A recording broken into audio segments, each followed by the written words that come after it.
जनसंवाद न्यूज, सत्य आणि विश्वासाची बातमी। मैं बीजेपी शिवसेना नहीं करना चाहता हूँ क्योंकि मामला कोर्ट में, बीजेपी शिवसेना का इसमें कुछ ये नहीं है, लेकिन उन्होंने गलत इल्जाम लगाए।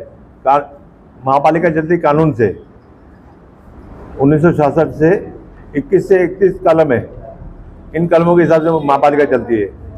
वो कुछ भी उल्टा सीधा बोले हैं। कल आप 4 नंबर पेज में आप देखिए, उसमें क्लियर लिखा है ये बुक के 1467 पेज पे प्रधानमंत्री आवास योजना बनाने के लिए जो डेवलपमेंट जोन है, public utilities, residential, commercial, public semi, इन पे रिजर्व प्लान के ऊपर कोई भी पास नहीं हो सकता है प्लान। हम चाहते हैं कि होए और कानून से होए, इसके लिए हम कोर्ट गए हैं। ऐसा नहीं कि पब्लिक का पैसा वेस्ट हो जाए, बनने को काम हो, कोई आदमी कोर्ट में जाके स्टे लेके आ जाए और पब्लिक के सपने धरे के धरे रह जाए। बनाए कानून से बनाए, अच्छी तरह बनाए, भ्रष्टाचार करके नहीं। ये कमिश्नर पूरी भ्रष्टाचारी है। इस कमिश्नर के ऊपर पहले भी मैंने इल्जाम लगाया, वो इल्जाम अभी दोहराऊंगा नहीं मैं। पूरी भ्रष्टाचारी कमिश्नर मिली उल्लासनगर को। ये पहले आते आते इसने दिखाया काम, लेकिन बाद में पूरे उल्टा सुई चलनी चालू हो गई इसकी। महाराज जी, इन्होंने आपके ऊपर जो एलिगेशन लगाए हैं, लेकिन उन्होंने पार्टी पर एलिगेशन लगाए। हालांकि ये जो सारी जो आपने पहले पार्टी के नाम से नहीं की है, मैंने खुद की। उसमें मैंने शहर प्रमुख नहीं लिखा है, मैंने खुद अपना नाम लिखा है। ये आपने इस लेटर में लिखा हुआ है कि आरक्षण का कुछ प्रॉब्लम है। आरक्षण सब इसमें नमूद है। जो आरक्षण है ना, तीनों प्लॉटों पे एंटीलिया उन्होंने क्यों छुपाया? पूछिए उनको, आप दोबारा जाके पूछिए। एंटीलिया का उन्होंने नाम लिया गया, नाम लिया कि मैंने एंटीलिया की कंप्लेंट की है। बोले एंटीलिया नहीं, एंटीलिया तो पास ही नहीं हुआ। उनका ऐसा बोलना था प्रदीप रामचंद्रानी का कि एंटीलिया पास ही नहीं हुआ है। पास ही संतोष नगर और प्रेमनगर टेकड़ी हुई है, उनका ऐसा बोलना था। एंटीलिया को क्यों छुपाया? क्या उनका क्या उसमें हित है कमिश्नर का? उनका क्यों प्रोजेक्ट नहीं किया? कैंप 4 और कैंप 5 में ये पीएम आवास योजना के तहत वहाँ पे जो भी योजना पास हुई है, तो आपके हिसाब से एंटीलिया में भी हुई? एंटीलिया में भी हुई है। वहाँ पर एनटीएलए में 266 करोड़ के 1361 घर का योजना पास हुआ है। वो इन्होंने लिया नहीं है, बिल्डर से मिलके, उधर के बिल्डर के बोलने के ऊपर इन्होंने योजना ली नहीं है। इसमें गवर्नमेंट से पैसा आ गया, सेंट्रल गवर्नमेंट से तीनों योजना का पैसा आ गया है। प्रेमनगर टेकड़ी, संतोष नगर और एंटीलिया। महाराज जी, एंटीलिया छुपाने का क्या कारण हो सकता है? अभी भ्रष्टाचार सब लिपटे हैं भ्रष्टाचार के अंदर। कौन कौन भ्रष्टाचार में लिपटे हैं महाराज जी? अभी जिन्होंने प्रेस कॉन्फ्रेंस ली और कमिश्नर।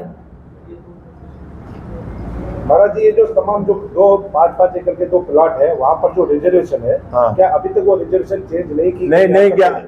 37 कलम के अंदर उन्होंने वो रिजर्वेशन चेंज करना चाहिए था पहले, उसके बाद ये योजना लानी चाहिए थी। ये उल्टा चल रही है। इसको ऐसा है कि बॉडी आ जाएगी तो मेरे को पैसे मिलेगी नहीं। ये पैसे के चक्कर में इसने फटाफट उड़ाने के चक्कर में इसने जल्दी कर दिया काम। पहले 37 में इसको गवर्नमेंट के पास भेजना था, रिजर्वेशन चेंज करने थे, फिर टेंडर निकालना चाहिए था। और पोजीशन सबसे बड़े पोजीशन भी नहीं मिला है। तीनों लैंड का पूरा पोजीशन इनके पास नहीं है। इनको बोलो कल जाओ कमिश्नर के पास, मंडे है ना, बोलो मेरे को हमारे को प्रॉपर्टी कार्ड दिखाओ सब CTS नंबर के, एंटीलिया के, संतोष नगर के और प्रेमनगर टेकड़ी के दिखाओ। और प्रेमनगर टेकड़ी का आपको एक किस्सा सुनाता हूँ।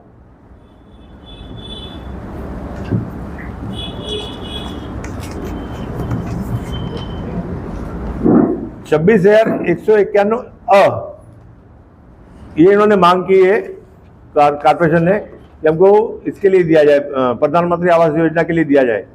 जबकि 26,151 का जो प्लान है कारपोरेशन ने 10-23-708 प्लान नंबर है, 29/3/2023 को प्लान पास किया है।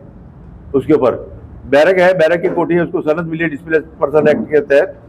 और 11/6/25 ये DPR मंजूर होने के बाद उसको कंप्लीशन सर्टिफिकेट दिया गया है।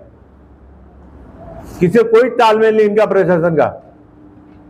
ये टाउन प्लानिंग से पूरा जानकारी लेके इनको आगे बढ़ना चाहिए था। इससे आपको सिद्ध होगा कि कितने भ्रष्टाचारी लोग हैं। कल राजेश भद्रिया का आरोप था कि शिवसेना विकास की राह में अड़चनें पैदा कर रही है। महाराज जी, राजेश भद्रिया को बोलो मैं हट जाता हूँ, कोर्ट से वापस देता हूँ। मेरे को ऐसे योजना 2 तारीख को टेंडर होता है ना, 15 को चालू कर दे, मैं उसके पीछे से मूछ डालूंगा। महाराज जी, इस प्रकार से जो बातें सामने आई है वो तो तारीख भी डिक्लेयर करे कि जल्दी भूमि पूजन होने वाला है। करो ना, कितनी तारीख देता है बोलो, मैं देता हूँ टाइम, मैं कोर्ट से वापस देता हूँ केस। कितनी तारीख लेता है? बिठाओ मेरे बाजू में, कौन सी तारीख को प्रोजेक्ट पास करता है वो? मतलब आपका कहना है कि आप विकास के लिए विकास में मैं आड़े नहीं आ रहा हूँ, मैंने इसमें लास्ट में लिखा भी है, मैं विकास के आड़े नहीं आ रहा हूँ। मेन कानून से काम होना चाहिए, कायदे से। जो कायदा बोलता है कायदे के हिसाब से आप काम करो।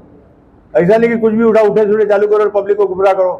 उसमें उसने लिखा, कल कुमार अनानी ने बोला है कि जिनकी बिल्डिंगें गिर गई है उनको इसमें मकान मिले, जबकि टोटल गलत गुमराह किया उसने पब्लिक को।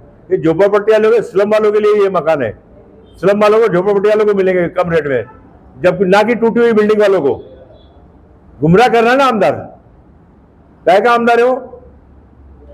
उसको जानकारी है कि शहर की, और खुद उस आमदार ने सर्वे कराया है। ये देखो 83 नंबर पेज, आमदार ने खुद सर्वे करने के लिए लेटर दिया था कि उसका सर्वे करो एंटीलिया का, और कर एंटीलिया के वजह से मुकर ही गया वो। एंटीलिया का प्रोजेक्ट पास ही नहीं हुआ है। अब खुद अंदाजा लगा तो कैसे लोग है वो। यानी आपका क्या कहना है कि आमदार जो प्रेमनगर का और संतोष नगर का क्रेडिट खा रहा है, हाँ। रीजेंसी एंटीलिया का क्यों नहीं खा रहा है? क्यों नहीं खा रहा है? वही मेरा वही बोलना है कि एंटीलिया का क्रेडिट क्यों नहीं खा रहा? वहां जाएंगे तो और भी अच्छी जगह जाएंगे ना झोपड़पट्टी वाले लोग। उनको झोपड़पट्टी वाले लोग वहां मांगते नहीं है, वो प्राइम लोकेशन पे उनकी प्रॉपर्टियां है, प्राइम लोकेशन पे फ्लैट है, करोड़ों के फ्लैट है। इधर 15-15 लाख में, 16-16 लाख में जाके फ्लैट रहेंगे, उधर ही रहेंगे, उनको परवड़ेगा नहीं वो। महाराज जी, आपका ऐसा कहना है कि एंटीलिया और भाजपा का आपस में साठगांठ है? सबको दिखता है, मालूम नहीं क्या कुमार का और उनका कैसा रिश्ता है? मालूम नहीं आप लोगों को? एंटीलिया वालों का कुमार का रिश्ता कैसा है मालूम नहीं क्या है? पूरे शहर को मालूम, जग जाहिर रिश्ता है। तो आपका कहना है कि जो फ्लैट बनेंगे वो एक गरीब को ना मिले, पैसे वाले को दिया जाए? नहीं, पैसे वालों को नहीं, गरीब लोगों को एंटीलिया के फ्लैट मिलने चाहिए। एंटीलिया का प्रोजेक्ट पूरा होना चाहिए, 1361 घर गरीब लोगों को मिलने चाहिए कम रेट में। लेकिन इनके करोड़ों के फ्लैट कौन लेगा? हमारी झोपड़पट्टी वहां चली जाएगी तो करोड़ों के कुल फ्लैट कौन लेगा? इनके सब कचरा हो जाएंगे ना।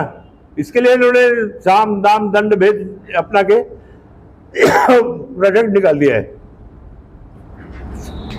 अभी आपका अगला स्टेप क्या होगा? हाँ, अगला स्टेप क्या होगा? कोर्ट से न्याय मिलेगा हमारे को। हमने सब पॉइंट कोर्ट में डाले हैं।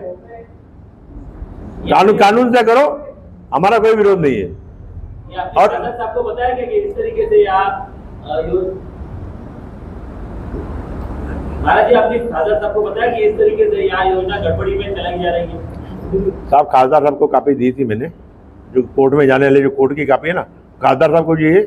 और सेंट्रल विजिलेंस कमीशन को भी मैंने कमिश्नर की कंप्लेंट की है, इसकी जांच की जाए कमिश्नर की।